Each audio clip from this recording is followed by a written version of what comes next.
जी ने આપણે વધાવીએ, જોરદાર તાળીઓથી સ્વાગત કરીએ।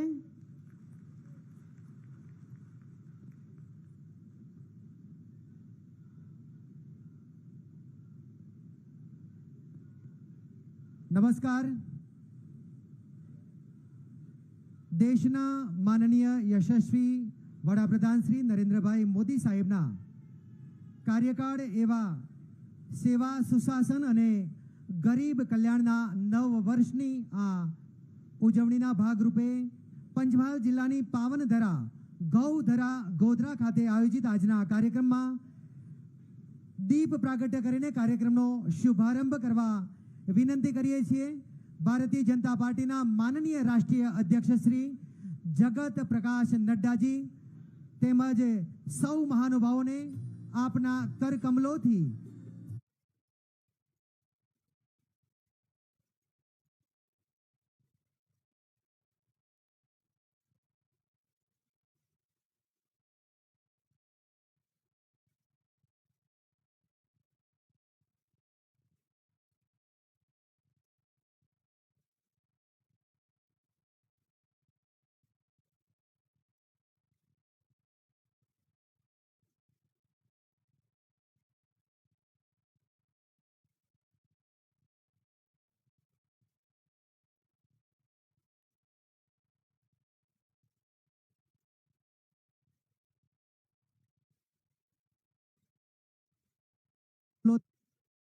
पंचमहाल लोकसभा विशाल जनसभा कार्यक्रम दीप प्रज्वलन द्वारा शुभारंभ थयो छे। खूब खूब आभार।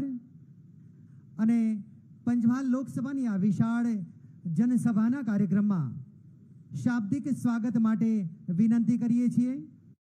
हाँ, महानुभावों सौप्रथम स्वागत करीशुं मोमेंटो द्वारा। सौप्रथम विनंती करीए छीए जिला प्रभारी श्री भरतभाई डांगर साहेब ने तेमज जिला प्रभारी संजयभाई पटेल साहेब ने कि आप सौ मान्य जगत प्रकाश नड्डा साहेब नो स्वागत करशो। साथे तमाम प्रमुखश्रीओ मंत्रीश्रीओ पण जोड़ाशे। जिला प्रमुख श्री अश्विनभाई पटेल, जिला प्रमुख श्री दशरथ सिंह बारिया, श्री अजयभाई ब्रह्मभट्ट खेड़ा जिल्लो, महामंत्री श्री कुलदीप सिंह सोलंकी, मयंकभाई देसाई, धवलभाई देसाई, महामंत्री महीसागर जिल्लो जयेन्द्रभाई बारोट, प्रदीप सिंह राठौड़ तेमज रावजीभाई पटेल विशाल हार द्वारा बन्ने जिल्लाना संगठनना माननीय प्रभारीश्रीओ, जिला प्रमुखश्रीओ अने महामंत्रीश्रीओ द्वारा स्वागत जिला भाजपनी टीम द्वारा मोमेंटो पण अर्पण थयो छे। जोरदार ताळीथी उदावीए।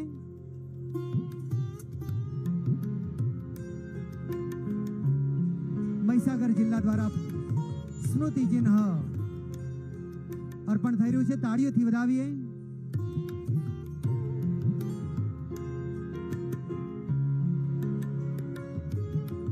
माननीय सांसद श्री रतन सिंह राठौड़ साहेब ने विनंती है कंदोरो शाल द्वारा स्वागत करशो।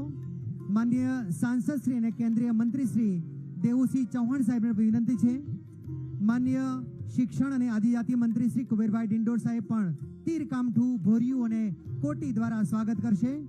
माननीय धारासभ्य श्री गोधरा श्री सी.के. रावजी साहेब, माननीय धारासभ्य श्री मोरवा हड़प श्रीमती निमिषाबेन सुथार साहेब, जयद्रथ जी परमार साहेब धारासभ्य श्री हालोल मोमेंटो ने शाल द्वारा, धारासभ्य श्री कालोल जयद्रथ जी परमार साहेब, मानसी चौहान धारासभ्य श्री बाला शिनोर और योगेंद्र सिंह परमार धारासभ्य श्री ठासरा ने पण विनंती है।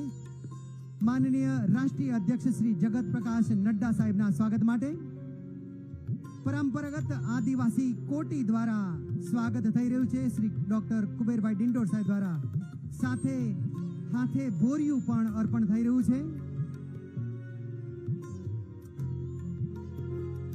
कालोल ना माननीय धारासभ्य श्री फतेहसिंह चौहान साहेब, माननीय धारासभ्य श्री हालोल जयद्रथ जी परमार साहेब, गोधराना लोकलाडीला धारासभ्य श्री सी.के. रावजी साहेब ने विनंती है। मानसिंह चौहान साहेब, बालासिनोर ना मान्य धारासभ्य श्री जयद्रथ जी परमार साहेब शाल और मोमेंटो द्वारा स्वागत थई रह्युं छे। ताळीओथी વધાવીએ। फतेहसिंह जी चौहान साहेब मान्य धारासभ्य श्री कालोल द्वारा स्मृति चिन्ह ने बुके द्वारा स्वागत। भारत माता के गोधरा लोक लाडीला धारासभ्य श्री सी.के. रावजी साहेब शाल और મોમેન્ટ દ્વારા સ્વાગત તાળીઓથી વધાવીએ। જિલ્લા પંચાયતના માન્ય પ્રમુખશ્રીઓ પંચમહાલ, ખેડા અને મહીસાગર, કુમારી કામિનીબેન સોલંકી, નૈનાબેન પટેલ જિલ્લા પંચાયત પ્રમુખ ખેડા જિલ્લો અને મહીસાગર જિલ્લાના જિલ્લા પંચાયત પ્રમુખ રમીલાબેન ડામોરને વિનંતી કરીએ છીએ માનનીય જગત પ્રકાશ નડ્ડા સાહેબના સ્વાગત માટે અને આપણા સૌનું જિલ્લા પંચાયતનું નેતૃત્વ કરનાર ત્રણેય જિલ્લાના મહિલા જિલ્લા પંચાયતના ધારાસભ્યશ્રીઓ સ્વાગત કરી રહ્યા છે। તાળીથી વધાવીએ। માજી ધારાસભ્યશ્રીઓને પણ વિનંતી છે શ્રી કાળુભાઈ માલીવાડ, સુમનબેન ચૌહાણ, પૂર્વ ધારાસભ્યશ્રીઓ કાળુભાઈ માલીવાડ, સુમનબેન ચૌહાણને પણ વિનંતી છે।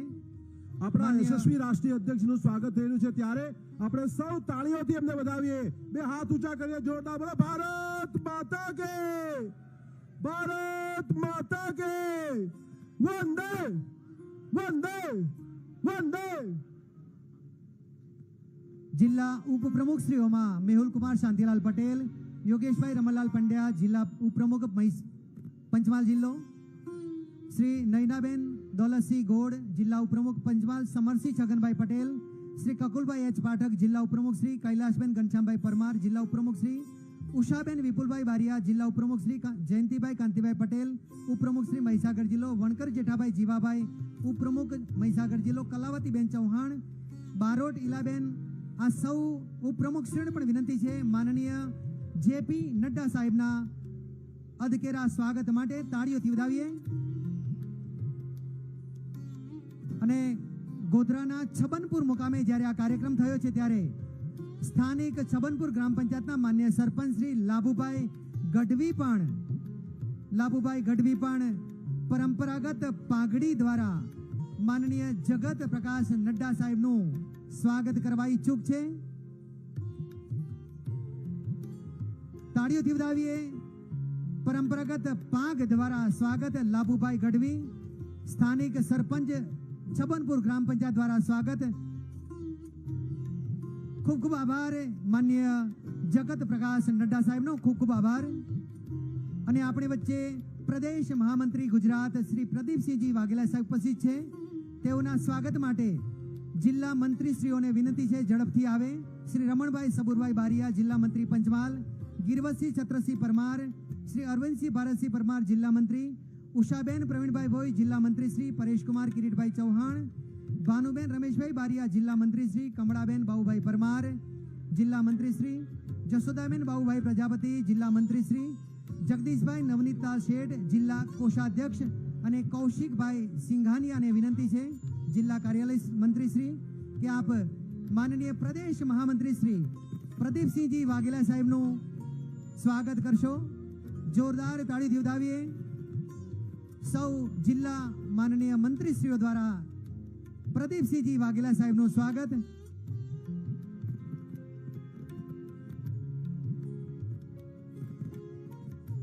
ત્યારબાદ આપણી વચ્ચે ઉપસ્થિત માનનીય પ્રદેશ ઉપાધ્યક્ષ શ્રી ગોરધનભાઈ ઝડાપિયા સાહેબના સ્વાગત માટે જિલ્લા મંત્રી શ્રી મહીસાગર રાજેન્દ્રભાઈ કે જોશી, શ્રી ચંદુભાઈ પ્રોફેસર ચંદુભાઈ એન બારિયા, મહામંત્રી શ્રી હરેશભાઈજી પટેલ, ભાવનાબેન ડી પટેલ, જવાનસિંહ ઠાકોર, ગીતાબેન ઠાકોર, મહેતા મિતેશ કુમાર, જીગરભાઈ પંડ્યા અને પિનાકીનભાઈ શુક્લને વિનંતી કરીએ છીએ માન્ય ઉપાધ્યક્ષ શ્રી ગોરધનભાઈ ઝડપિયા સાહેબના સ્વાગત માટે।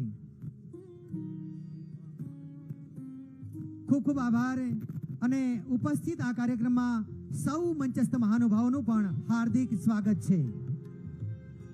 સેવા, સુશાસન અને ગરીબ કલ્યાણના નવ વર્ષની ઉજવણીના ઉપલક્ષ્યમાં ભારતીય જનતા પાર્ટી દ્વારા આયોજિત પંચમહાલ લોકસભાની વિશાળ જનસભામાં શાબ્દિક સ્વાગત માટે વિનંતી કરીએ છીએ માનનીય सांसद श्री रतनसिंह राठौड़ साहेब ने।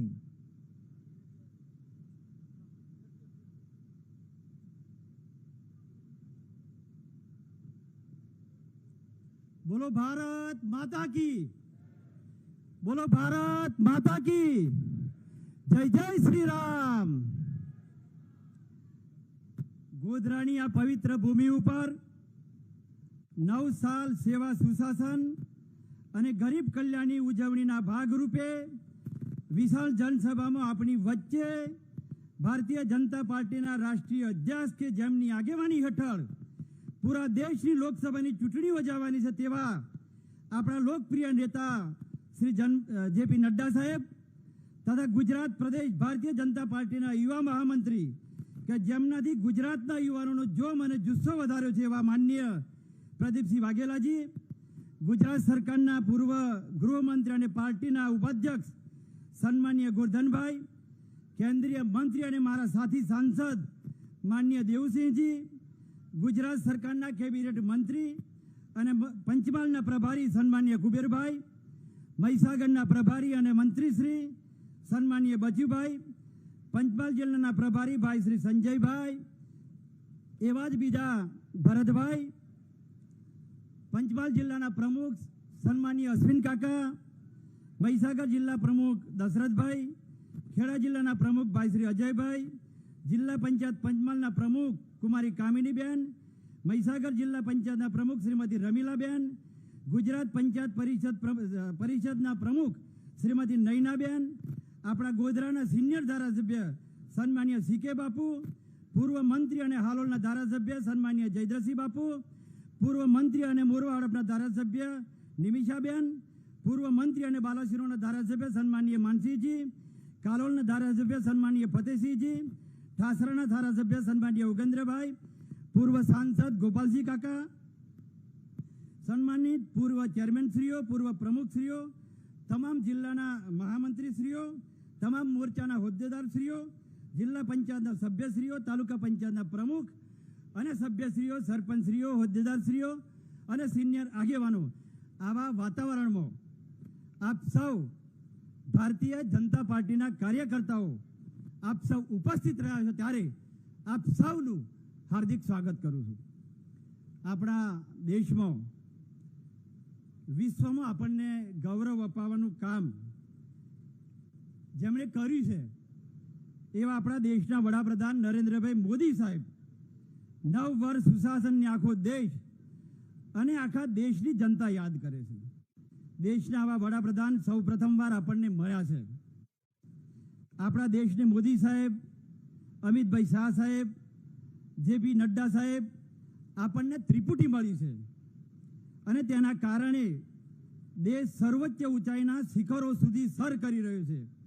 મોદી સાહેબના શાસનની વાત કરીએ તો પંચમહાલ જિલ્લાના ગોધરા ખાતે LC4 ઓવરબ્રિજનું કામ, ગોધરા રેલવે સ્ટેશનના બ્રિજનું કામ, લિફ્ટનું કામ, ગોધરા રેલવે સ્ટેશનને અમૃત કાલમાં સમાવેશ, તદ ઉપરાંત દિલ્હી મુંબઈ એક્સપ્રેસ વે, ગોધરામાં એક્ઝિટ અને એન્ટ્રી પણ મોદી સાહેબના લીધે આપણને મળી છે. ગોધરામાં પાસપોર્ટની ઓફિસ પણ આપણને મોદી સાહેબના લીધે મળી છે. તદ ઉપરાંત ગોધરા ખાતે મેડિકલ કોલેજ, ગુરુ ગોવિંદ યુનિવર્સિટી, કેન્દ્રીય વિદ્યાલય જેવા અનેક વિકાસના કામો આપણા વિસ્તારને ભેટ સ્વરૂપે મળ્યા છે. તીર્થધામની વાત કરીએ, બાજુમાં પાવાગઢ 500 વર્ષ સુધી કોઈ પણ જેની ચિંતા નથી કરી એવા આપણા દેશના વડાપ્રધાન નરેન્દ્રભાઈ મોદી સાહેબે શિખર ચડાવી અને ધજા ચડાવવાનું કામ કર્યું હોય તો નરેન્દ્રભાઈ મોદી સાહેબે કર્યું છે. એની સાથે સાથે ફાગવેલ હોય, ગળતેશ્વર હોય, ડાકોર હોય, એ ધર્મસ્થળોની પણ ચિંતાઓ કરી છે. ડાકોરની વાત કરીએ તો ડાકોરમાં ટ્રાફિકનો પ્રશ્ન હલ કરવા માટે ગુજરાતની સરકાર અને કેન્દ્રની સરકારે કરોડો રૂપિયાના ખર્ચે ઓવરબ્રિજ બનાવવાનું કામ પણ ભારતીય જનતા પાર્ટીની સરકારે કર્યું છે. આપણા મત વિસ્તારના જિલ્લાઓની સિંચાઈની વાત કરીએ તો મહીસાગર, ખેડા, કપડવંજ, કઠલાલ, બાલાસિનોર, વીરપુર અને લુણાવાડા માટે 1000 કરોડ કરતાં પણ વધુ રકમ ફાળવી સિંચાઈ માટે સૈદ્ધાંતિક સ્વીકાર કરવામાં આવ્યો છે.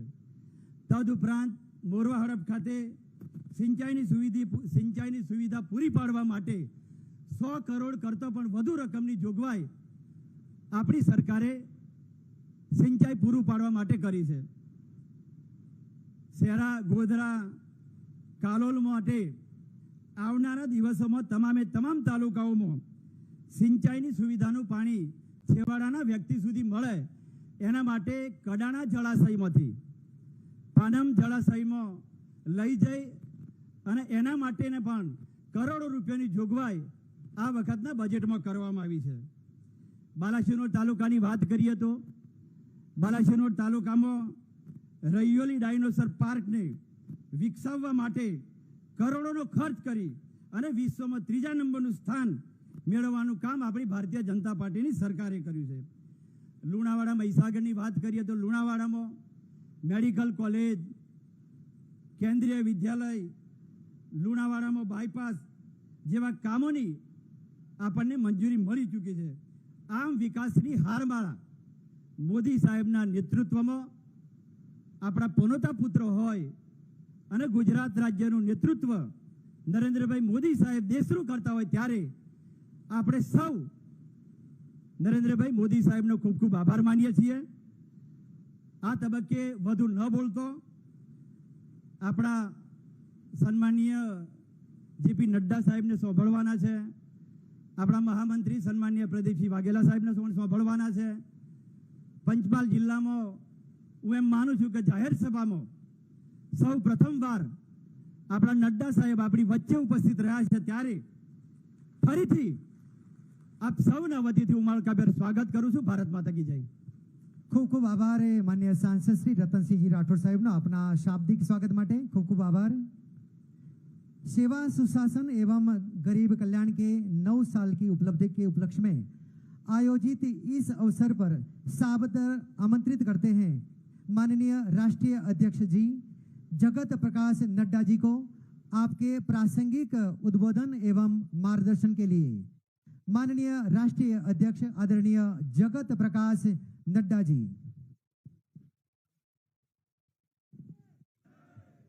बोलिए भारत माता की, भारत माता की, भारत माता की. मंच पर विराजमान हमारे भारतीय जनता पार्टी के प्रदेश के महामंत्री श्री प्रदीप सिंह वाघेला जी, हमारे प्रदेश के उपाध्यक्ष और मेरे वरिष्ठ साथी गोवर्धन भाई झड़पिया जी, हमारे भारत सरकार में मंत्री और लोकप्रिय सांसद श्री देवी सिंह चौहान जी, हमारे यहाँ के लोकप्रिय सांसद और हमारे साथी भाई रतन सिंह राठौर जी, हमारे जीतू भाई अहीर जी, जीठा भाई अहीर जी, हमारे कुबेर भाई डिंडोर जी, हमारे बच्चू भाई खबाड़ जी, हमारे भरत भाई डंगार जी, संजय पटेल जी, कानू भाई पटेल जी, सम्मानित मंच और हमारे सभी विधायकगण, पूर्व विधायकगण, हमारे चुने हुए प्रतिनिधिगण और यहाँ पंचमहल में इतनी बड़ी संख्या में एकत्र आए देवी और सज्जनों, पार्टी के वरिष्ठ कार्यकर्ता बंधु और मीडिया के मेरे साथी, प्रिंट मीडिया और इलेक्ट्रॉनिक मीडिया के मेरे साथी, सबसे पहले तो ये मेरा सौभाग्य है कि मुझे इस पवित्र धरती पर जहां शक्ति स्वरूप जगत जननी मां कालिका जी का निवास होता है, ऐसे पवित्र स्थान पर आने का मुझे सौभाग्य मिला है.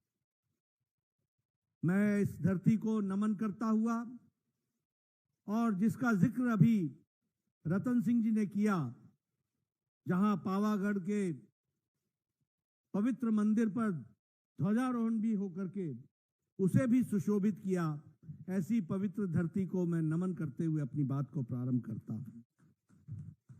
हम जानते हैं कि गुजरात का एक विशेष स्थान है देश में. ये वीरों की धरती है,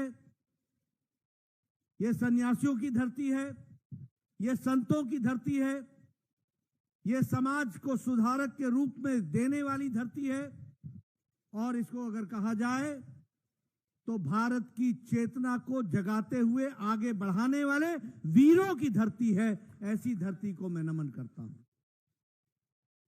आज अगर हम आजाद भारत से पहले देखें तो विषय बहुत से ऋषि मुनियों ने इस धरती को एक नई दिशा दी।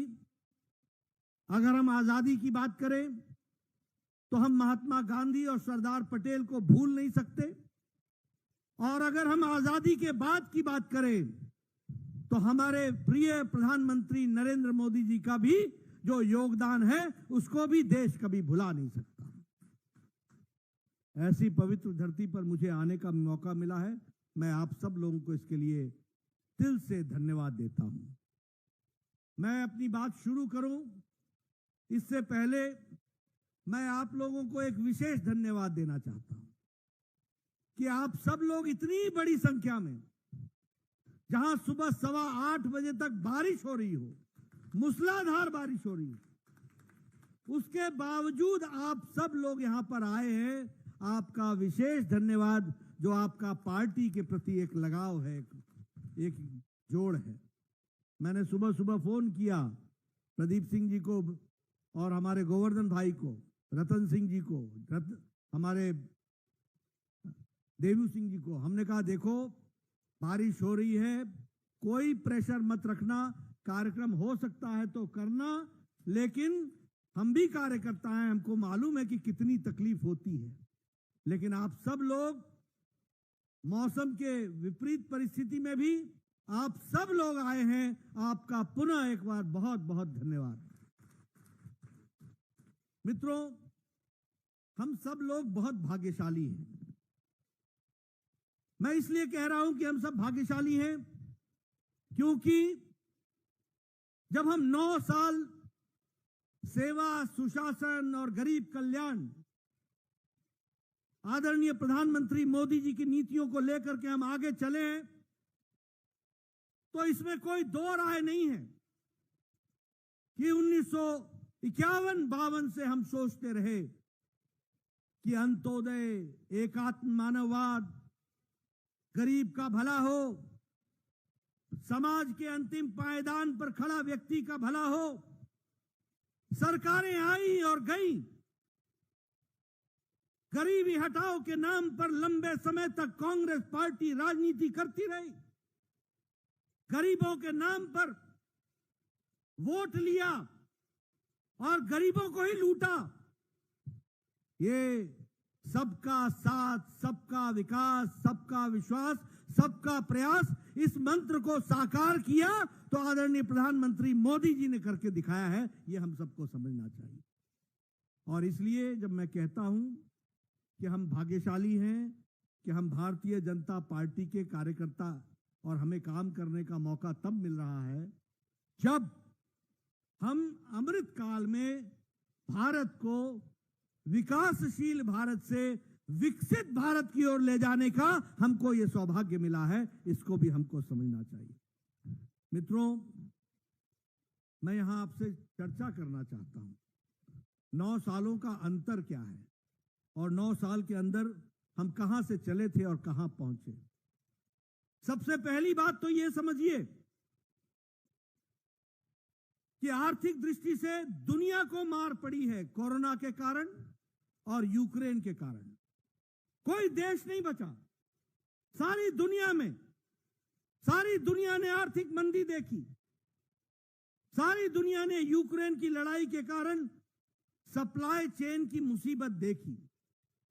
लेकिन उसके बावजूद भी आज दुनिया के आर्थिक जगत के विशेषज्ञ ये कहते हैं कि अगर कहीं उम्मीद, ब्राइट स्पॉट है तो वो भारत है और भारत आगे बढ़ रहा है। इसके बावजूद भी इंटरनेशनल मॉनिटरी फंड कहता है कि भारत की आर्थिक स्थिति बहुत मजबूत है। इसके बावजूद भी, इन सब परिस्थितियों के बावजूद भी भारत 9 साल पहले 11वें नंबर पर आर्थिक अर्थव्यवस्था में खड़ा था। और आज मोदी जी के नेतृत्व में जिस ब्रिटेन ने हम लोगों के ऊपर 200 साल राज किया, उसको भी पछाड़कर भारत अब 5वें नंबर की अर्थव्यवस्था बन गई है। और ब्रिटेन का प्रधानमंत्री ऋषि सुनक बोलते हैं कि समय दूर नहीं है जब भारत दुनिया की तीसरी नंबर की अर्थव्यवस्था बन जाएगी, तीसरी नंबर की। मित्रों, ये परिवर्तन आपको जानकर के खुशी होगी कि इलेक्ट्रॉनिक का मैन्युफैक्चरिंग, इलेक्ट्रॉनिक गुड्स का बनना भारत में 500% गुना बढ़ गया है। आपको जानकर के खुशी होगी कि इलेक्ट्रॉनिक्स का एक्सपोर्ट, यानी इलेक्ट्रॉनिक्स के हमारे बनाए हुए सामान दुनिया में जो जा रहे हैं, वो एक साल में 70,000 करोड़ रुपए का इलेक्ट्रॉनिक गुड्स का एक्सपोर्ट हुआ है। और उसी तरीके से हम लोगों को कई बार कांग्रेस पार्टी वाले मजाक उड़ाते हैं ना, देश बदल गया, देश बदल गया। उनको मालूम नहीं है कि देश बदल गया है। आप देखिए, 9 साल पहले 92% मोबाइल, 92% मोबाइल जो आप हाथ में लेकर घूमते हैं, यह विदेशों से बन करके आता था और सबसे ज्यादा चाइना से आता था। आज भारत 97% मोबाइल भारत में बना रहा है और एप्पल भी अब भारत में बन रहा है। यह है अर्थ की व्यवस्था की दृष्टि से। अगर हम इस्पात की बात करें, स्टील की बात करें, तो स्टील जो हम मैन्युफैक्चर चौथे नंबर पर खड़े थे, आज भारत दूसरे नंबर पर इस्पात बनाने में खड़ा है, दूसरे नंबर पर। आपने सुना होगा, बचपन में आप लोग कहते होंगे, ये जापानीज गाड़ी है, ये टोयोटा है, ये डैटसन है, ये जापान की गाड़ी है। आपको जानकर खुशी होगी कि भारत ने जापान को पछाड़ करके दुनिया की ऑटोमोबाइल इंडस्ट्री का सबसे बड़ा तीसरा मार्केट बन गया है, तो भारत बन गया है। वो भी हमको ध्यान में रखना चाहिए। आपको याद होगा कि प्रधानमंत्री जी ने, मोदी जी ने मन की बात में कहा था कि हमको भारत के खिलौने खरीदने चाहिए। कहा था कि नहीं कहा था? कहा था कि नहीं कहा था कि चाइना से गणेश भगवान क्यों आए, हमारे यहां क्यों नहीं इसको बढ़ाया जाए। आपको जानकर खुशी होगी कि टॉय का, खिलौनों का एक्सपोर्ट भारत में 3 गुना बढ़ गया है और अब हम बना ही नहीं रहे हैं, हम दुनिया को भी दे रहे हैं। ये बदलता भारत है। मित्रों, एक समय में एक प्रधानमंत्री ये कहता था कि मैं 1 रुपए भेजता हूं तो 85 पैसे बीच में गायब हो जाते हैं। कहता था कि नहीं कहते थे? पता नहीं कौन सा पंजा था जिसमें वो चिपक जाता था। कौन सा पंजा था? 1 रुपया भेजते थे तो 85 पैसा चिपक जाता था, 15 ही पहुंचता था। आज डिजिटल इंडिया में प्रधानमंत्री मोदी जी ने 22 लाख करोड़ रुपए लोगों के खाते में सीधे पहुंचा दिए हैं। ये आज बदलता भारत है। कोरोना में 20 करोड़ बहनों के खातों में, बताइए, लॉकडाउन में 500 करोड़ रुपए पहुंचाया कि नहीं पहुंचाया? पहुंचाया कि नहीं पहुंचाया? न डाकिया, न मनी ऑर्डर, न बिचौलिया, न कोई, न बैंक का कर्मचारी, सीधे उधर मोदी जी और उधर हमारी बहन अपने खाते में 500 रुपए पाती हुई देखी है। यह भी हमको ध्यान में रखना चाहिए। और इसके कारण इसके कारण लगभग 2.5 लाख करोड़ रुपए की जो लीकेज होती थी उसको भी रोकने में हम सफल हुए हैं। मित्रों, आप बताइए, आजकल अभी मैं आ रहा था तो मुझे हमारे मंत्री जी बता रहे थे कि यहां से भारतमाला का रोड जा रहा है, यहां से बनेगा। बताया था ना? आप बताइए, आपको आजकल दिखता है कि नहीं कहीं एलिवेटेड रोड, कहीं अंडरपास, कहीं मेट्रो रेल, कहीं हाईवे, कहीं एक्सप्रेसवे, कहीं 4 वे, कहीं 6 लेन, 2 लेन का 4 लेन, 4 लेन का 6 लेन, 6 लेन का 8 लेन। दिख रहा है कि नहीं दिख रहा है? दिख रहा है कि नहीं दिख रहा है?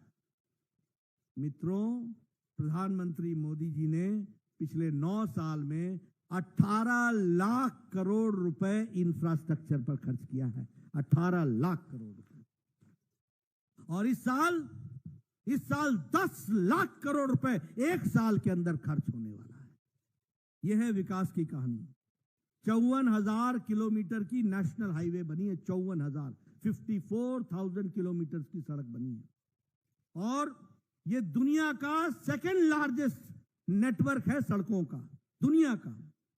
606 किलोमीटर की मेट्रो रेल बनी है और जो रेल की लाइनें बिछती हैं, 9 साल पहले एक दिन में 5 किलोमीटर की रेलवे लाइन बिछती थी, आज 14.5 किलोमीटर की लाइन प्रतिदिन बिछती है। ये फर्क है। 9 साल पहले एक दिन में 12 किलोमीटर की नेशनल हाईवे बनती थी, आज 29 किलोमीटर प्रतिदिन नेशनल हाईवे बन रहा है। यह विकास की कहानी है। 70 साल में 74 एयरपोर्ट बने और मोदी जी के 9 साल में 74 एयरपोर्ट बने। यह परिवर्तन हमको समझना चाहिए। और जिसमें से 8 एयरपोर्ट तो हमारे गुजरात में ही बन रहे हैं, 8 एयरपोर्ट। और उसी तरीके से 3,28,000 किलोमीटर की सड़क, ग्रामीण सड़क बनी है। कितनी? 3,28,000 किलोमीटर। यानी हर गांव को सड़क से जोड़ने का काम, हर गांव को हर मौसम में पक्की सड़क से जोड़ने का काम यह आदरणीय मोदी जी ने किया है। मित्रों, अभी अभी पहले मोदी जी जापान गए थे, फिर ऑस्ट्रेलिया गए थे, फिर पहले बीच में न्यू पपुआ गिनी भी गए थे और उसके बाद अभी अमेरिका भी गए थे।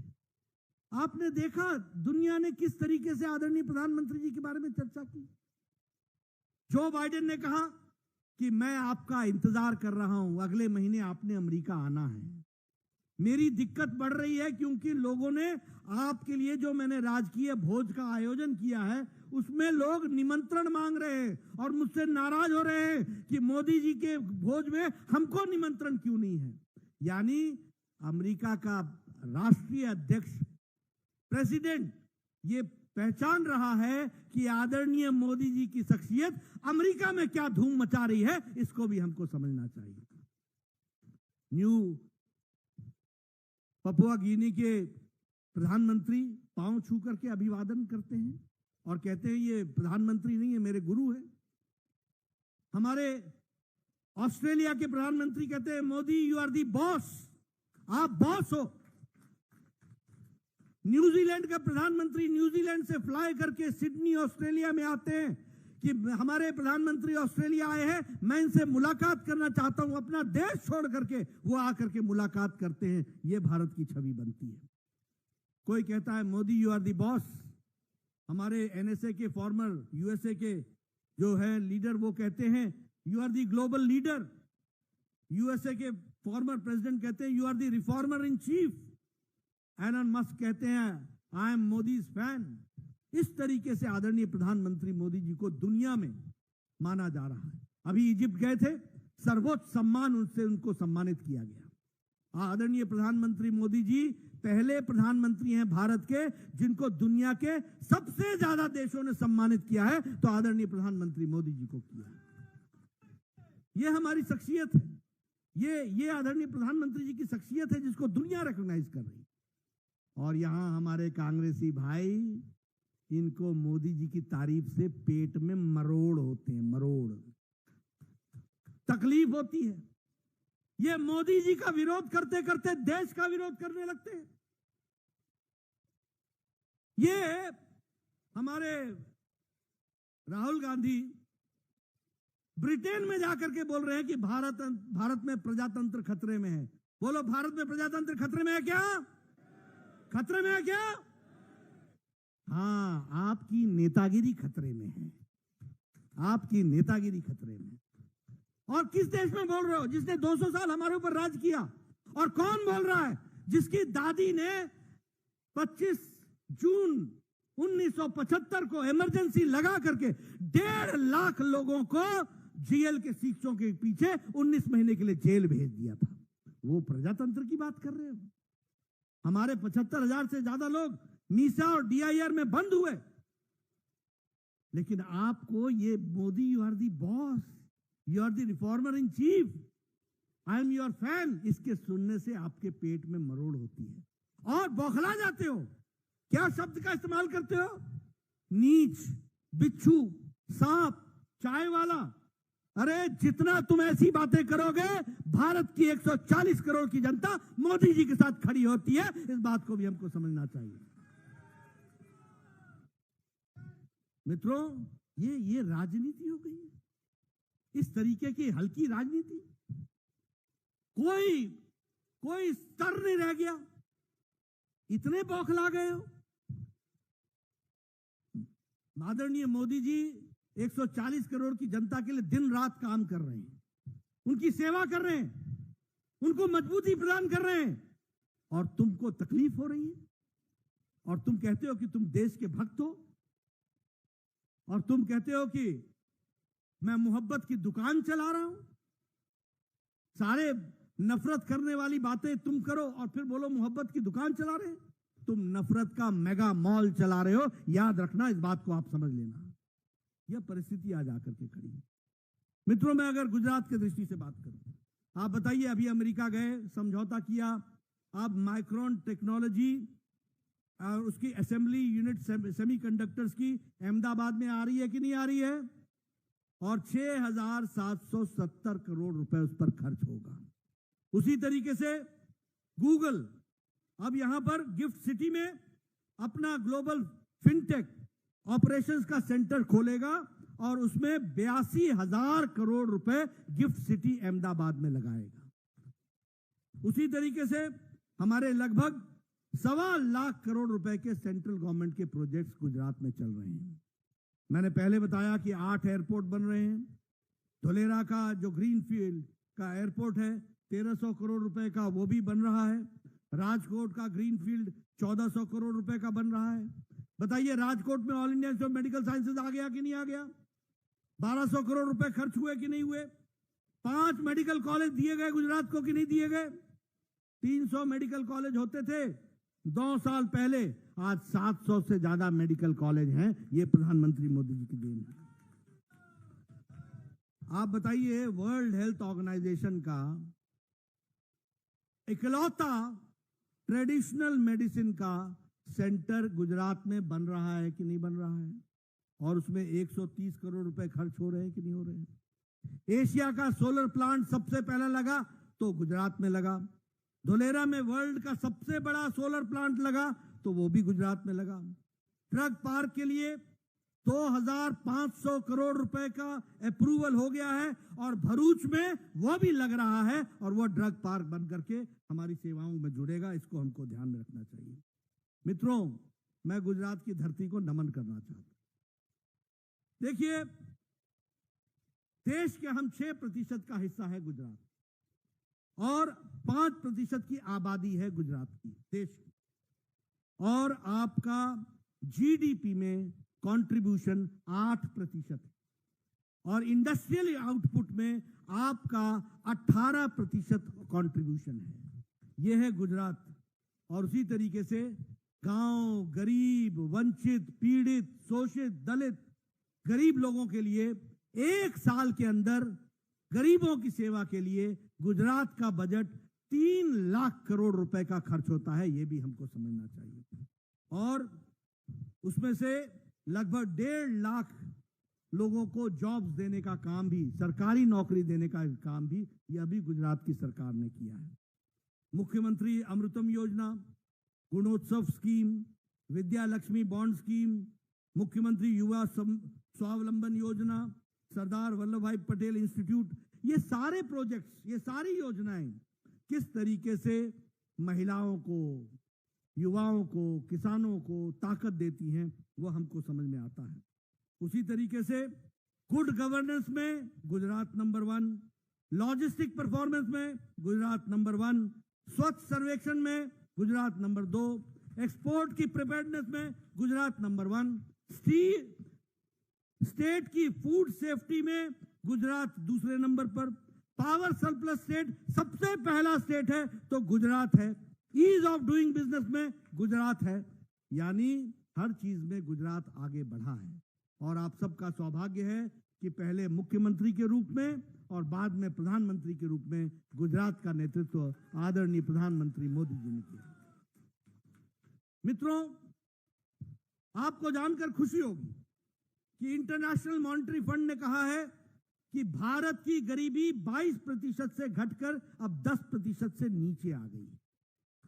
इंटरनेशनल मॉनिटरी फंड ने यह कहा है कि भारत की अति गरीबी 1% से भी नीचे आ गई, 1% से। क्यों हुआ है? इसलिए हुआ है कि प्रधानमंत्री गरीब कल्याण अन्न योजना के तहत 80 करोड़ की जनता को प्रधानमंत्री जी ने 5 किलो गेहूं या 5 किलो चावल, 1 किलो दाल देने का निर्णय किया है, ताकि कोई भूखा न सो सके, भूखा न सोए, इसकी चिंता की है। और जब मैं ये कहता हूं तो गुजरात में 3 करोड़ 40 लाख ऐसे लोग हैं जिनको प्रधानमंत्री गरीब कल्याण अन्न योजना में जोड़ा गया है। अगर मैं बात करूं आवास योजना में 4 करोड़ मकान बने, 4 करोड़। मित्रों, मैं बार बार लोगों को सुनाता रहता हूं, झड़पिया जी लंबे समय से विधायक रहे, हमारे मंत्री जी लंबे समय से विधायक रहे। मुझे आपके बारे में मालूम नहीं, लेकिन मैं जानता हूं, मैं 1993 में विधायक बना था। मेरा बीडीओ आता था, बीडीओ मतलब ब्लॉक डेवलपमेंट ऑफिसर, और मुझे बोलता था कि नड्डा साहब आपको एक खुशखबरी सुनानी है। मैंने कहा सुनाओ। बोलता आपको एक पंचायत में 1 साल में 1 इंदिरा आवास योजना मिला है, 1। किसको दे? मैं कहता था भाई तू ही रख ले, जिसको मर्जी उसको दे दे। ये 1 का मैं क्या करूंगा? 1 अनार 100 बीमार, इंदिरा आवास योजना। और कांग्रेसी भाई क्या बोलते थे कि इंदिरा गांधी अपना कुछ पैसा छोड़ गई थी, उससे ये बन रहा है। देखो, देखिए चालाकी। मैं जमीन की बात बोल रहा हूं आपको। आज मुझे खुशी है कि हमारे मोदी जी ने 4 करोड़ घर बना करके दिए हैं, पक्के मकान दिए हैं। एक पंचायत में 30-30 मकान, 40-40 मकान बने, पक्के मकान, 2 कमरे, साथ में शौचालय, साथ में रसोई घर, साथ में गैस का चूल्हा। यह है प्रधानमंत्री आवास योजना की कहानी। और यहां भी गुजरात में 16 लाख बहनों को आवास योजना में घर मिले हैं, 16 लाख लोगों को। उसी तरीके से उज्ज्वला योजना, उसी तरीके से आयुष्मान भारत। यहां बैठे हैं सभी एमपी एमएलए। ये सब, मैं गलत बोलूंगा तो मुझे टोक देना, क्योंकि ये प्रजातंत्र है, सबको अधिकार है। ये सब लोग आज से 10 साल पहले एक एप्लीकेशन लिखते थे, प्रधानमंत्री जी मेरे इलाके में एक व्यक्ति को बाईपास सर्जरी होनी है, उसके 1.5 लाख रुपए खर्च होने हैं, इसकी व्यवस्था नहीं है, गरीब व्यक्ति है, कृपया इसको 1.5 लाख देने की व्यवस्था करें। मुख्यमंत्री जी इसकी किडनी की ऑपरेशन होनी है, इसको 1.5-2-4 लाख लगेगा, कृपया देने की अनुकंपा करें, अनुशंसा करें। आते लिखते थे कि नहीं लिखते थे? आज मोदी जी ने 10 करोड़ 74 लाख परिवार, यानी 55 करोड़ लोग, यानी भारत की 40% की आबादी। और ये 40% की आबादी कौन है? गरीब, रेड़ी वाला, फेड़ी वाला, रिक्शा वाला, ठेला वाला, सब्जी वाला, गांव का बस का ड्राइवर, बस का क्लीनर, ट्रक का ड्राइवर, ट्रक का क्लीनर, लिफ्ट मैन, गाड़ी साफ करने वाला, रैक पिकर, कूड़ेदान से प्लास्टिक उठाने वाला, बाल काटने वाला, ऐसे गरीब लोगों को, 55 करोड़ लोगों को मोदी जी ने 5 लाख रुपए हर साल का गंभीर बीमारी से लड़ने का कवर दिया। 5 लाख। दुनिया का सबसे बड़ा हेल्थ कवर, आयुष्मान भारत, दुनिया का सबसे बड़ा हेल्थ कवर। यह हमको समझना होगा कि गांव, गरीब, वंचित, पीड़ित, शोषित, दलित, इसके लिए काम किसने किया? कैसे ये अति गरीबी नीचे आ रही है? कैसे ये गरीबी नीचे आ रही है? ये इसलिए आ रही है कि प्रधानमंत्री मोदी जी की नीतियों ने गांव, गरीब को मजबूत देने का निर्णय करके उसको आगे बढ़ाया है। मित्रों, 11 करोड़ शौचालय बनाए गए, इज्जत घर बनाए गए, 42 लाख यहां गुजरात में बनाए गए। अब मैं इसकी भी कहानी आपको सुनाना चाहता हूं। लोग भूल जाते हैं, मैं याद रखता हूं और लोगों को बताता हूं। आप बताइए, आज से 10 साल पहले गांव की बहनें सूर्योदय से पहले और सूर्यास्त के बाद झुंड बना करके खेतों में जाती थी कि नहीं जाती थी? मैं ठीक बोल रहा हूं कि गलत बोल रहा हूं? अपने दैनिक नित्य कर्म के लिए भी उनको गांव में, खेतों में जाना पड़ता था।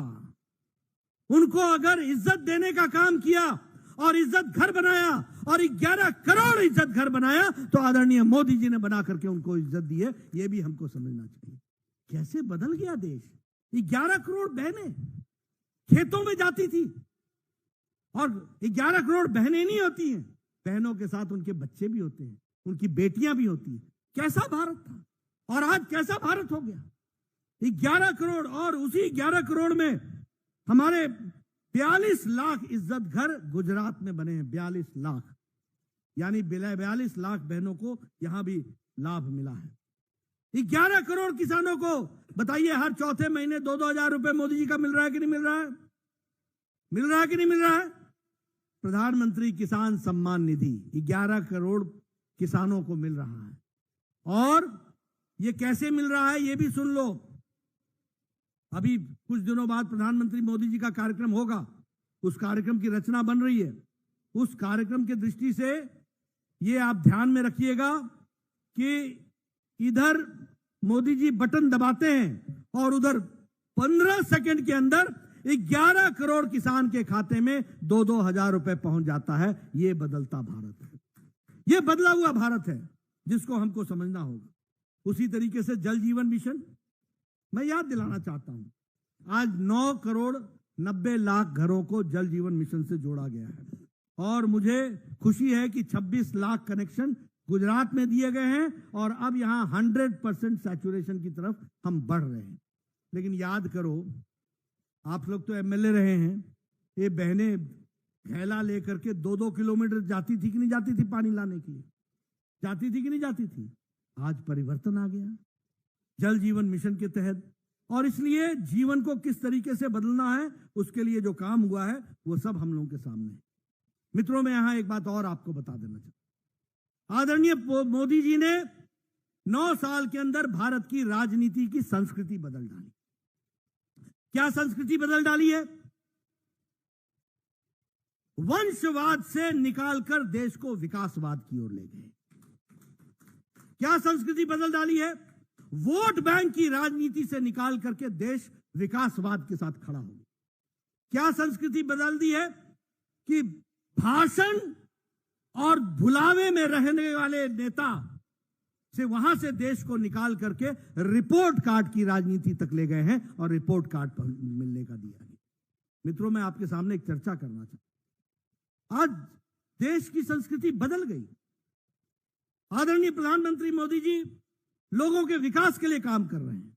दूसरी ओर जितनी पॉलिटिकल पार्टी है वो अपने परिवार को बचाने के लिए राजनीति कर रहे हैं, अपने परिवार को बचाने के लिए। और कहने के लिए नहीं कह रहा हूं, भारत का नक्शा आपके सामने खींच देता हूं। बताओ, फारूक अब्दुल्ला के बाद उमर अब्दुल्ला है कि नहीं है? आप बताओ, मुफ्ती मोहम्मद के जाने के बाद बेगम महबूबा मुफ्ती है कि नहीं है? बताइए, बादल साहब के जाने के बाद सुखबीर है कि नहीं है? बताइए, चौटाला परिवार है कि नहीं है? बताइए, मुलायम सिंह के जाने के बाद अखिलेश है कि नहीं है? और अखिलेश के बाद उनके चाचा भी नहीं है, डिंपल है। एक ही परिवार। बताइए, लालू के बाद तेजस्वी, तेज प्रताप, मीसा और आने वाली संतान, ये सब परिवार के लिए है कि नहीं है? आप बताइए, वेस्ट बंगाल में ममता और ममता के बाद उसका भतीजा अभिषेक है कि नहीं है? नवीन बाबू अपनी व्यक्तिगत पार्टी है कि नहीं है? ये जगन मोहन रेड्डी वाईएसआर के बाद ये जगन मोहन रेड्डी ये परिवार की पार्टी है कि नहीं है? ये तेलंगाना में केसीआर, केटीआर, पिता, दामाद, बेटा, बेटी, आने वाला पोता है कि नहीं है? आप बताइए, करुणानिधि के बाद स्टालिन के बाद उदयनिधि परिवार है कि नहीं है? आप बताइए, उद्धव के बाद उसका बेटा है कि नहीं है, आदित्य? आप बताइए, शरद पवार की समस्या क्या है? परिवार। उनकी बेटी है कि नहीं है? बताइए। ये सब लोग आपके लिए नहीं लड़ रहे हैं, ये परिवार को बचाने के लिए लड़ रहे हैं, और मोदी जी देश के लिए लड़ रहे हैं। इस बात को हमको समझना चाहिए। भारतीय जनता पार्टी गांव, गरीब, वंचित, पीड़ित, शोषित, दलित, किसान, युवा, नौजवान, हमारी बहनें, इनके लिए हम लड़ रहे हैं, इनकी ताकत देने के लिए लड़ रहे हैं, और मोदी जी के नेतृत्व में लड़ रहे हैं। और दूसरी ओर लोग अपने परिवारों को बचाने के लिए लड़े। और ये कांग्रेस भी कांग्रेस नहीं रह गई है भैया, ये भी अम्मा सोनिया, बेटी प्रियंका, बेटा राहुल, बाकी सबको पैकेज कॉन्ट्रैक्ट पर है, बाकी सब कॉन्ट्रैक्ट पैकेज है। ये भी परिवार की पार्टी हो गई, कोई, ये सब परिवार बचा रहे हैं। और उसमें से भी एक बड़ी बात सुन लीजिए, इसमें से आधे से ज्यादा जेल होके आए हैं और आधे से ज्यादा बेल पर हैं। और मोदी जी ने कहा है एक भी बेईमान बचेगा नहीं, सब अंदर जाएंगे, आज नहीं तो कल जाना ही होगा। यह है अंतर। बोलिए, हमें ऐसा देश चाहिए कि नहीं चाहिए? ईमानदार देश। हमें मोदी जी के नेतृत्व में देश को आगे बढ़ाना है ना, आगे बढ़ाना है ना, और इन परिवार वालों को घर बैठाना है ना, बैठाना है ना। मित्रों, आपने मेरी बात सुनी, आपका बहुत बहुत धन्यवाद। जय भारत, जय गुजरात। बहुत बहुत धन्यवाद, बहुत बहुत आभार माननीय राष्ट्रीय अध्यक्ष जगत प्रकाश नड्डा जी, आपके प्रासंगिक उद्बोधन के लिए एवं हम सबको मार्गदर्शित करने के लिए।